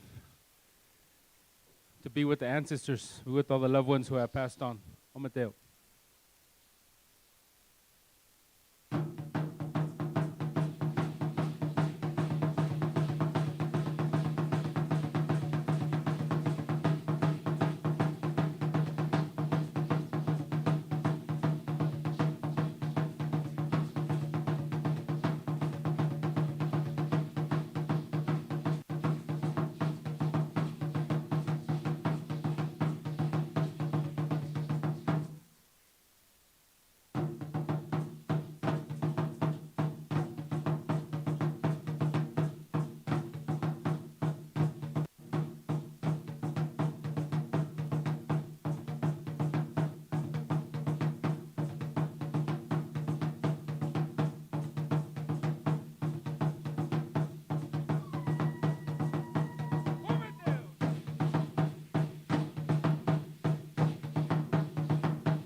Muchas gracias, muchas gracias. Thank you very much. I really like seeing this picture right here of seeing Victor smile. You know, I remember that smile. Very beautiful man, and I'm sure he's really happy of all the things he accomplished in bringing all these beautiful people together, these different circles, these different communities.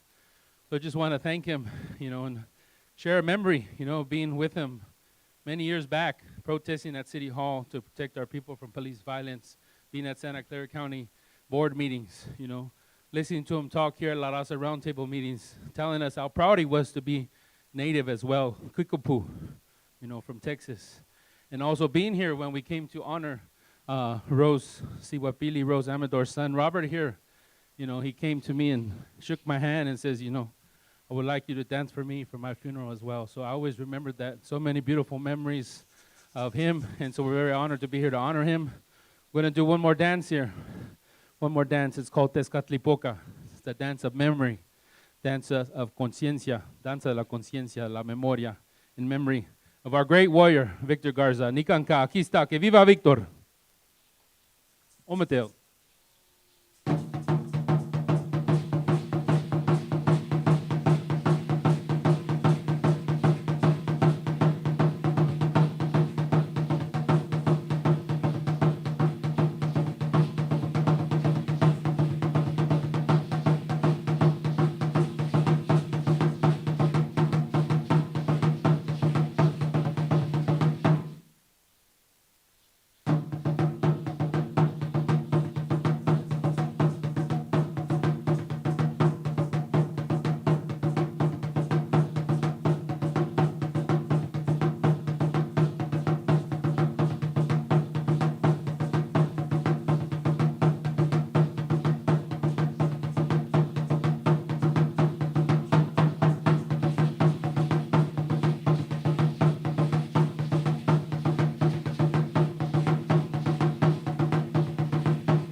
Muchas gracias, Gabriel.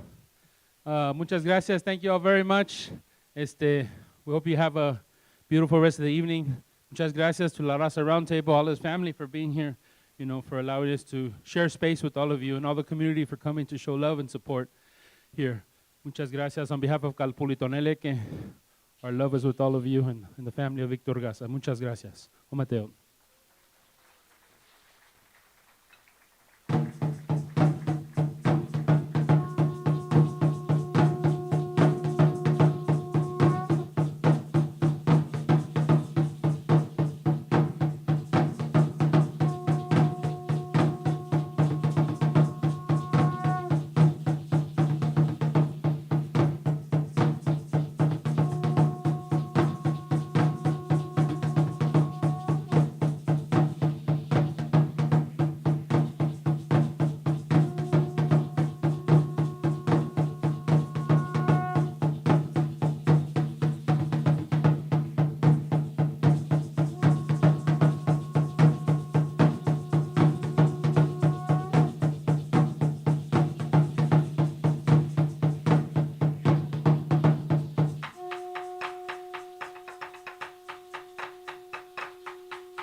So, are we still on? Good. It's getting late. Victor used to tell me that if nothing else, I knew when it was time. If you've been through the day with the ceremony at the church, cemetery, and here, it's been a day. But for those, we still have the smoke ceremony left. But for the family members that are here, Victor's family members, if they could all stand, please.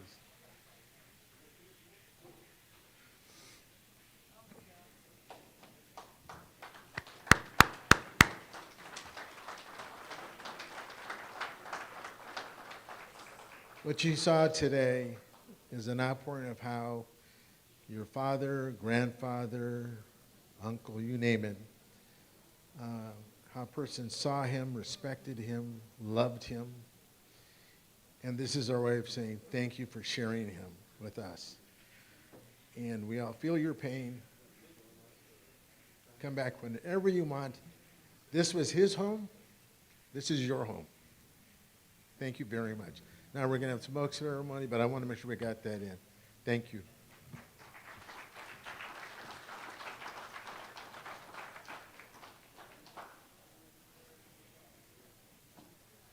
Hello, everyone. My name is Kwasiwat Trinidad, and I'm part of La Raza Roundtable, Capuli-Tonaleque that just danced. I also work here for Connection.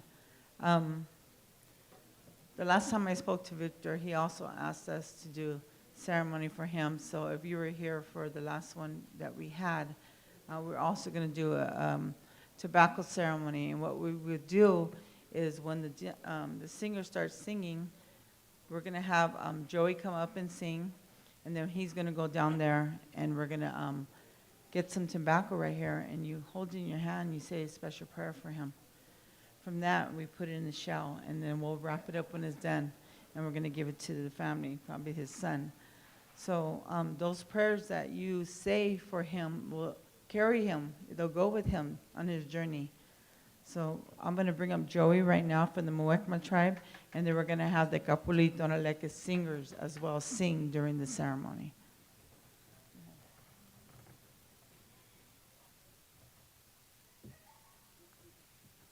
Hoshitruhi, Kanakaraka, Joey, Kanahini, Dolores Sanchez, Joey Lopez, Geraldine Lopez, Kanaruta, Tommy on Speaking Villages, Muwekma Territory, Ohlone Land.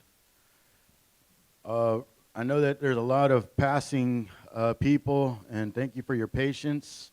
Thank you for understanding the process. Traditionally, we would have a 4-day ceremony, so there would be a lot of people coming and going, and understanding the traditions that are still upkept to this day. The areas, real quick, I just want to speak on one thing that Brother Victor, he always advocated for me and my family and my tribe. This is Muwekma territory, he said. This is your land. Everybody understand that. You have to tell them that because they don't know that. You have to educate your people. There's rules that should be understood as he understood his lineage, his people, and understood why he did what he did to advocate for Raza. That's why it's called La Raza Roundtable. It's the people. And the areas of these teachings here that I've learned, he was very happy, very, very happy that he's seen us revitalizing back our connection to our lands. San Jose, Oakland, San Francisco, we speak on the entire Bay Area people. And he knew my mother. She joins him in the spirit world. We have agreements. He knew the protocols. He knew the agreements to call the right people. He invited and made relationships with everybody to know and to help do that work. And when it's time now, as we are going, Victor is a spirit. We have to remember this part now. This is the hardest part, is reflecting on what we're talking about. This is a spiritual experience, what we are having. This connection that this relative had comes because of his root system, his pride for his people to uprise and make a better change for the world we live in. It's what he always said. He wanted to see good things come from his people, good advocates doing good social work, he would always tell me. And for him to believe in the Muwekma, believe in our prayers, he had asked me if I can be in his memoirs, his book, give acknowledgement to that. So he flew in this relative from Texas to come and do a little interview with me. But the relative, I don't know if he's here today still. I seen him in the hallway. But he's leaving a story for you guys all to find. He's leaving you blueprints. He's giving us directions. And I've remembered these things that he's shown me, and that's why I'm here. I remember that it's my part to do what I had to do, what I was asked to do, and that's sing these songs to travel, because he's traveling with the spirits on our homeland. He's sitting on his way to the campfires, to our great Creator, and he will come back. We believe this, just in a different shape and form. But these songs are spirit traveling songs that were blessed to me from the Nisenan people of the Miwok band of my brother, Isaiah Martinez. We dance under the Shakehead ghost dances. These are the songs that we sing here on our land to help and get that, to help the brother.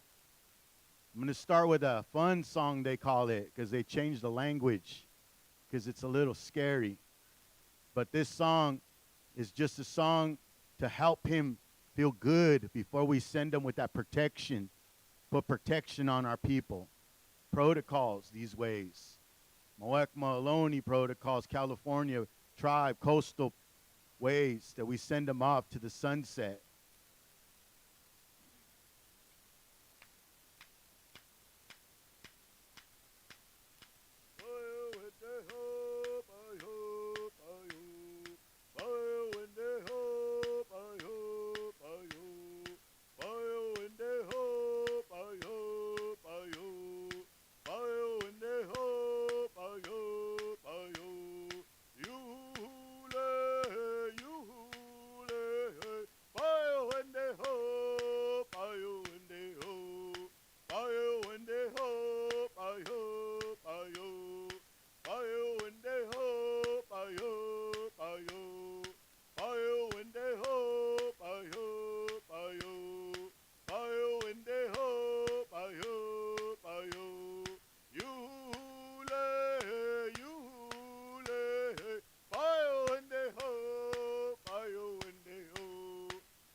Can I hear a O for Victor?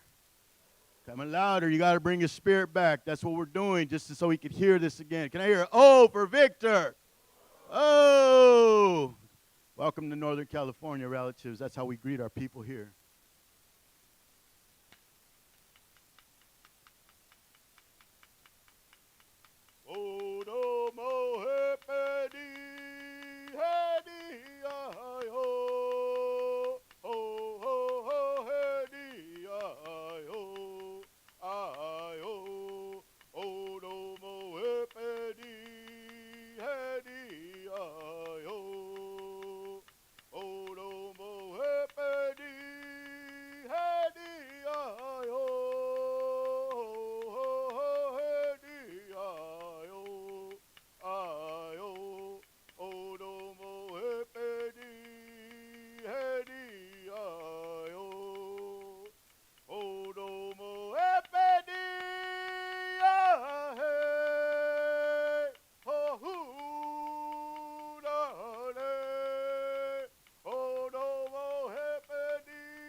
We call to the sacred northern wind. We call to our great creation story of Woodstock. We ask, Kish Hoshe Kinan, great Ekmayan, great grandfather creator, carry our brother to the great northern wind. We ask you to call upon these spirits so he sees us in his dreams. Mini Hishmet Hoshe Tuhish, thank you, my greetings and love for my family. And we send our relationships to Victor, all of his family, and all of his friends and community. Let's continue the good work. Blessings.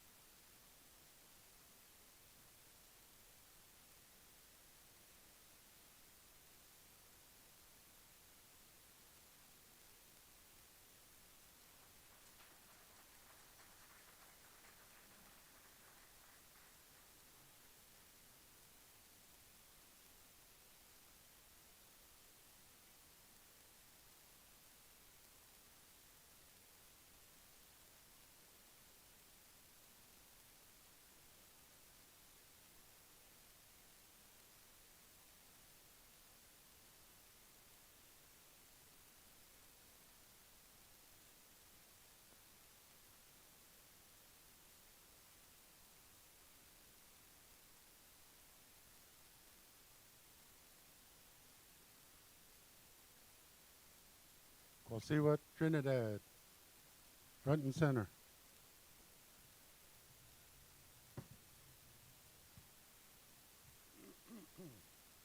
Quasiwa, where are you? Come on, come up, please.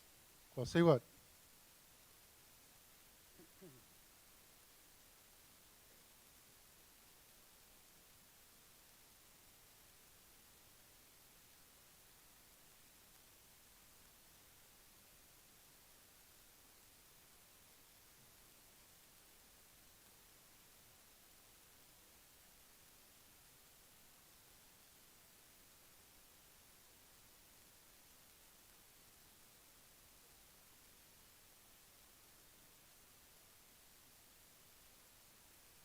So In just a minute, as soon as we get the cue from Yolopishli here, we're going to want everyone to come up, get a little bit of tobacco right here. Take a little piece in your left hand, your heart side.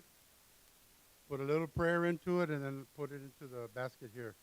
This basket with the red paliacate in it. Okay? So we're going to start singing, and then as we begin to sing, then everyone come up. Maybe we can ask the family to come up first, and then everybody can follow up behind them.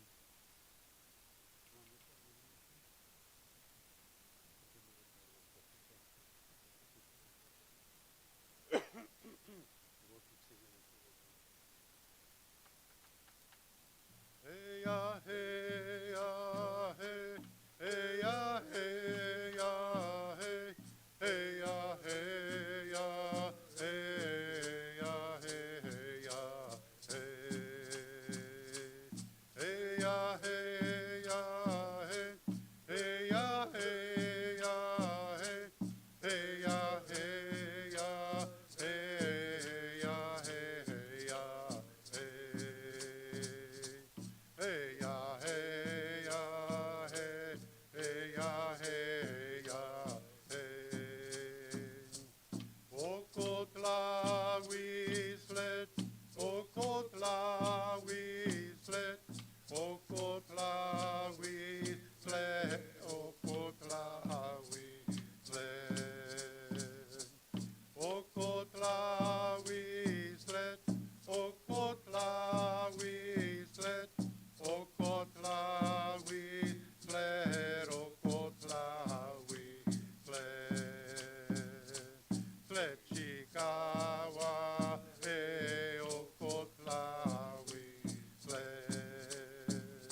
grand. I'll tell you what.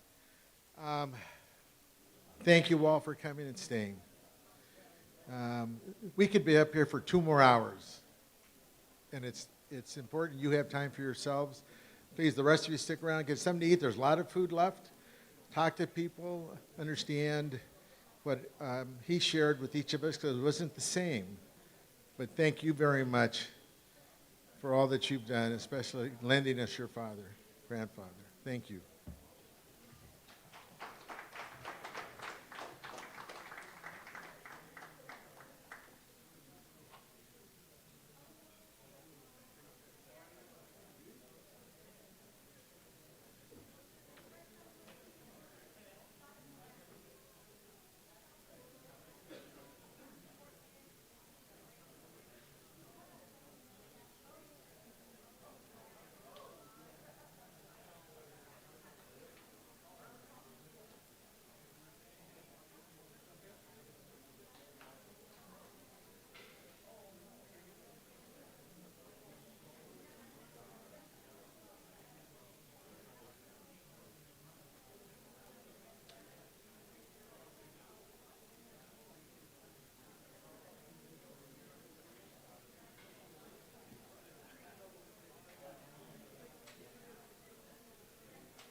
ready to go.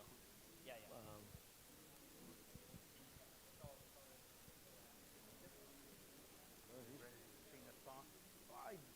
You know, when I sing, I'm gonna swear to you, the dogs start howling, and the cats start scratching on the wall. That wouldn't be good.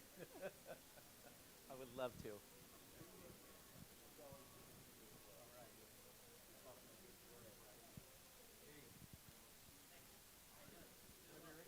Yes. Testing. Okay. The first, my name is Bien Duan. I'm your city council in District 7. The first time I met Victor, I get a sense right off the bat from my guts, my heart, and my soul that he's a person that wants to unite all community.